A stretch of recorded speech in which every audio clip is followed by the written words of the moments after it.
नमस्कार दोस्तों, प्रिय स्टूडेंट्स और अकाउंटिंग सीखने वाले साथियों का स्वागत है। मैं आपका स्वागत करता हूं आज के इस इंपॉर्टेंट अकाउंटिंग लेक्चर में, जहां हम कैश के बारे में अकाउंटिंग डिटेल लेंगे। अकाउंटिंग में कैश बुक एक बहुत ही इंपॉर्टेंट बुक होती है। अगर आप अकाउंटिंग सीख रहे हैं तो कैश बुक समझना बहुत जरूरी है। सबसे पहले हम जानेंगे कि कैश बुक क्या होती है। कैश बुक अकाउंटिंग की एक ऐसी बुक होती है जिसमें बिजनेस के सभी कैश रिसीप्ट्स और कैश पेमेंट्स को डेट के अकॉर्डिंग लिखा जाता है। सिंपल वर्ड्स में बिजनेस में हाथ से कैश आता है और जहाँ कैश जाता है उसका पूरा रिकॉर्ड कैश बुक में लिखा जाता है।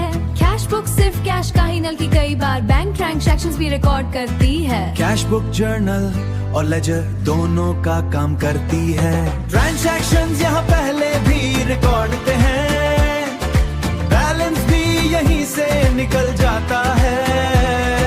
डेबिट साइड में कैश रिसीव लिखा जाता है, क्रेडिट साइड में कैश पेड लिखा जाता है।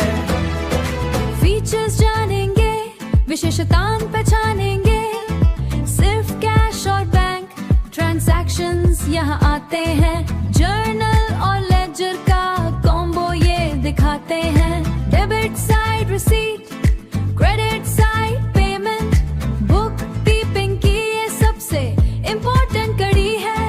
बिजनेस की असली तस्वीर यहाँ खड़ी है। टाइप सीखेंगे हम। सिंगल कॉलम सिर्फ कैश की बातें, सिंगल कॉलम सिर्फ कैश की बातें, डबल कॉलम कैश और बैंक की मुलाकातें, डबल कॉलम कैश और बैंक की मुलाकातें, ट्रिपल कॉलम कैश बैंक और डिस्काउंट की सौगतें। फॉर्मेट है simple, date particulars, LF cash bank और डिस्काउंट। कैश बैलेंस तुरंत पता चल जाता है, फ्रॉड और गलती का डर मिट जाता है। ट्रायल बैलेंस और फाइनल अकाउंट्स में मिलती है हेल्प। अकाउंटिंग की दुनिया में ये है बड़ा स्टेप। उम्मीद है कैश बुक समझ में आ गई होगी।